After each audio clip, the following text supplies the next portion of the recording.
What's going on, casters? Dylan from Pandito Gaming here, and today they just dropped the new Elestrals Days announcement, and we're going to go check it out.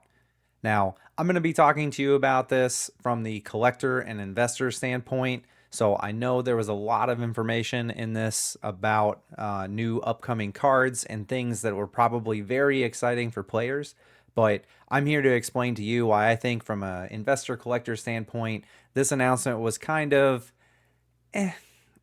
it was okay, right? I don't think it was super duper exciting. I think there's a lot of really cool individual pieces here. I think there was a lot that was left on the table that I was personally kind of hoping for, especially with some of the early leaks and information that were out there that I kind of took a different way and I was looking for things, but I'll get into that later. So I'm not going to play the live stream in the background. I definitely recommend you go check it out. I'll link to it in the description if you haven't seen it already. Um, but yeah, so basically they start talking about the Awakened release, how it is 75% fulfilled so far, which is great. I think I just got my delivery yesterday, and I'm super excited to get my hands on the promo cards. The live stream I'm probably going to open at some point, but for the most part, those are going out. That's good. I think if you look at the market on those promo packs, it's very different whether you're looking at eBay or on Discords. Make sure you're shopping around if you are buying those. If you're selling, try not to push all the way down to the bottom super fast. I do think it's very interesting how much the individual singles are selling for. It could be worth cracking some of these to sell the singles, but usually when it comes to these promo packs, there's probably like 5 or 10 that will sell significantly better than all the others. Then you might be stuck sitting on a whole bunch of promos that nobody's interested in buying. Um, but anyways, then they get into the RPG. I'm super stoked about the RPG. I was actually really hoping that we would get a lot more information about the RPG during this presentation. We did get about a 20 or 30-second video with some clips about battle screens, walking through towns. They did show a lot of new Elestrals that they didn't originally have in the pre-alpha, which is really cool. You see a lot of the things that they've made progress on. The problem with game development is this early, they don't really have a lot to show. They're working on the base mechanics for the most part and some of the base visuals. Now they've been showing us a lot of pictures and things on X or Twitter or whatever you want to call it, and A Drive has been dropping information here and there. I wanted to see a little bit more of that in this trailer. It's super early though. Maybe people are just getting too far ahead of themselves, especially me. I was hoping they would maybe start showing some of the storyline, maybe show this second awakened Elestral that you have to deal with. But you can't be too choosy here. I felt good about this trailer, but it wasn't everything I was hoping it would be. Now, the one thing I will call out is that they showed some of the people who backed on Awakened, and hey, look, there's my character right there in the top right. We have a Pandison mask on because it's Pandito. Hopefully, you guys like this. I really love it. My daughter helped me design this along with the rest of my family. We're really stoked for this. I can't wait to play it. It feels like it'll be a really fun time. So after that, they get into some organized play information. I think one of the most interesting things is that they're going to be adding winner packs to Stellar stores. They said that the print run is so small that they're not going to do serialized cards, which makes sense. And they will have a lot of these full art no frame versions of some of the organized play cards. I think that's cool. I as normally when my stance on these are I don't tend to get into playable cards. And generally speaking, a lot of the organized play cards, those are more centered around playable cards that have a really cool look to them. I don't know. Pandora's Box with Pantera holding it is actually really cool. Like this card in particular, I'm kind of interested in. But I'm kind of worried about being able to acquire these. This is something that only players are going to get at specific stores, and whatever you're going to buy it for, are you going to be able to resell it for later? Um, I'm not 100% sold on it. If you're looking to collect it, I think it looks great. It feels really cool. If you can pick it up for a good price, I think that makes sense from an investor's perspective. I think these are going to come out really hot out of the gate. And it, I don't, it doesn't sound like you're going to be able to get multiples of these. So you're just going to get people who are going to get one, maybe two, or if some stores are shady, they might try to sell a whole bunch of them at once. I wouldn't really like that, and that could go downhill pretty quickly. So I think this is a very niche item, and niche items are things that I normally stay away from. I think some of these might look really cool, so if I can pick them up at a good price, I might put them in my personal collection. But from a reseller's investor standpoint, I'm not really looking to pick any up for that unless somebody's just trying to get rid of it for next to nothing. How much do I think these cards will go for? To be honest, this is probably, I mean, it depends on the print run, right? They said something about they were going to have the Stellar stores plus probably another 20 were going to get these packs.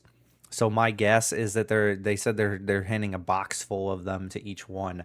My guess is probably somewhere on the order of like 100 to 500 copies for each one, but I mean, that's just a wild guess. There's no real way to know how many of these there's going to be. We don't even know how many unique cards are in these packs. So my guess is probably they'll come out of the gate at 50 to 100 for these playable cards. Like this Pandora's box, I wouldn't personally let this go for less than 100 because this is just a playable card and it has Pantera on it and it looks really cool. But yeah, it's a good conversation about what these will eventually land at. My guess is that the really good versions of these will probably end up being around $50 after they've flooded the market with all of the existing copies, and out of the gate it'll probably be around 100. But I could be wrong there. That's just a guess based on what I've seen in the past. Um, so yeah, moving on, they talk about some of the information for the next opens, the organized play that's going on. They reveal the new Luma veils that they've been handing out. I think these are really cool. These are selling pretty consistently at a good price. I don't think you can pick these up very easily at a low price and then resell them, but these are a really good collector's piece in my opinion. For me, I think the biggest disappointment was the fact that they kind of showed off the alchemy set, and they showed that hey, it's going to be available at the next open, but they didn't actually give us any information on it. I was really looking forward to them giving us some information on alchemy. My theory is that more than likely it's going to be gold cards or golden Elestrals on the cards, but they don't really have any information leaked for that yet. I know we haven't gotten Snowshade yet, but at least hearing like this is the theme of what alchemy will be, I think that I'm very interested in that, and I was hopeful they would drop it. So I have a pretty significant level of disappointment that they're not sharing that.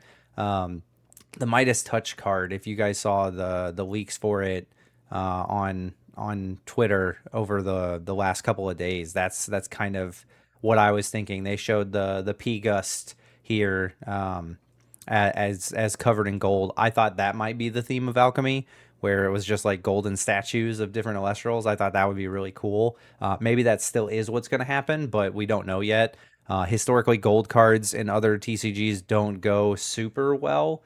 They come out and they're exciting and novel, but after so many are created, they normally go out of style and people aren't as excited about them anymore. Um, it could be interesting, but I'll save that speculation for when they actually talk about it. They go into some reveals for Snowshade. They talk about some Escape from Tartarus cards. I don't think these are going to be relevant from an investing or collecting perspective. Like these are commons and uncommons. I don't think this is going to matter very much. Again, I don't speculate on playability very much.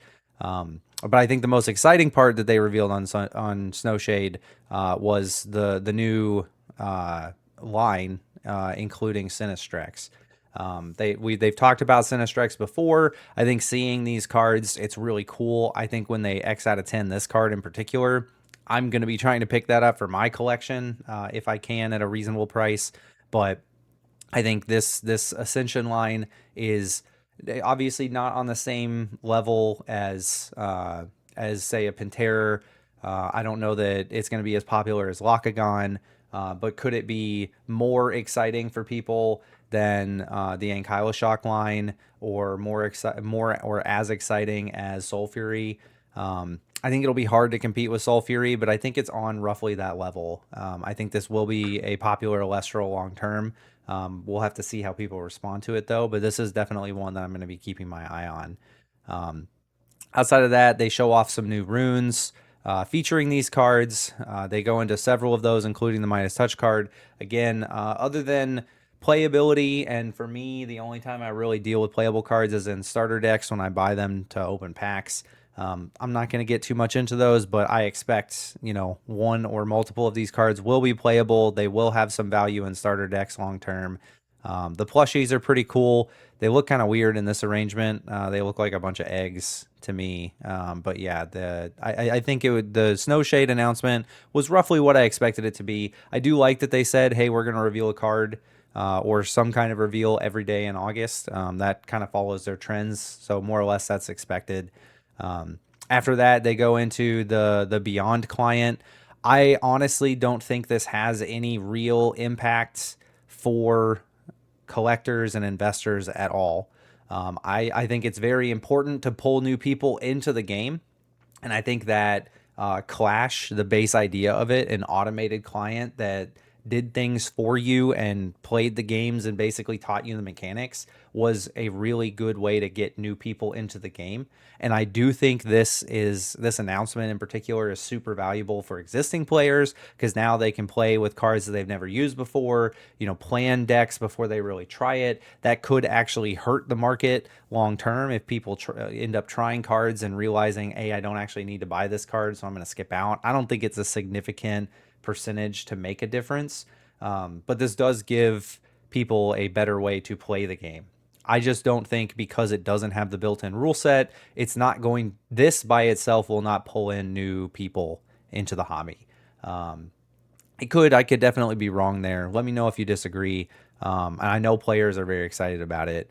I was excited about Clash because I wanted to learn how to play the game, because I'm not normally good at card games. I ran into too many issues when I was trying to play Clash, never ended up learning it. If they end up implementing a built-in walkthrough in this and automate the mechanics, I might be more interested in it. For now, this was just an announcement. I think it's cool for other people. It doesn't really affect me that much. I think overall the things that I was hoping would be in this, but in my opinion, really were just missing from this. Like I said, I think I was hoping for an alchemy announcement, at least like what the style would be. I was looking for a little bit more on the Awakened video game. I was hoping maybe they would give either like an extra pre-alpha build, or maybe some leak on the story, especially with A Drive so interested in Pokemon leaks. I was hoping we'd get a little bit more on that, but I'm happy with what it was. I just was left wanting a little bit more.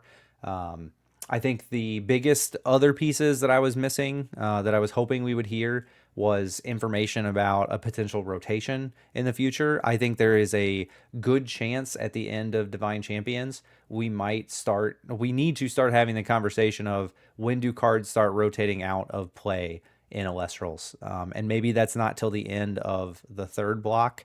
But I thought maybe they might approach it. They might talk about some of the changes that are coming with that. I know the new block of sets won't be for another, probably not till next calendar year, but we're 2/3 of the way through the year. I was hoping maybe we'd hear something on that. And then I think the other thing is what is coming after Divine Champions. Obviously, you don't want to jump too far ahead. I understand that, but like, just hearing what's on their minds, what are their thoughts, just getting some more visibility into it. We know they've already created the next set or two, at least already. So it'd just be interesting to just kind of hear more about stylistically what they're planning for it, or at least just like a teaser, like when Pokemon does their Pokemon Day stuff, they'll tease things 6, 10, 12 months in advance, right? At Worlds last year, they teased the set that came out in May of this year. Or I guess it was last year. But that's something that I like to look forward to, those little things. Overall, I'd still say it was a good presentation. I thought the announcements were good news for the most part. I didn't see anything that made me upset. It was just me having higher expectations of like, I'm looking for these 10 things. I got 3 or 4 of those. And I'm just a little disappointed personally that I didn't get all the information that I wanted. But yeah, let me know. What were your thoughts? What's your favorite thing about today's presentation? What are you stoked about for Snowshade? And what do you think the impact of Awakened is going to be as it actually starts coming out into alpha and beta in the very near future at this point? Only 4 months from the release of the full playable set outside of pre-alpha. I'm personally very excited about that. That's my favorite part of all this stuff, and being able to see my character as well was really cool. So yeah, appreciate your time. Hope this was helpful. Let me know what you think.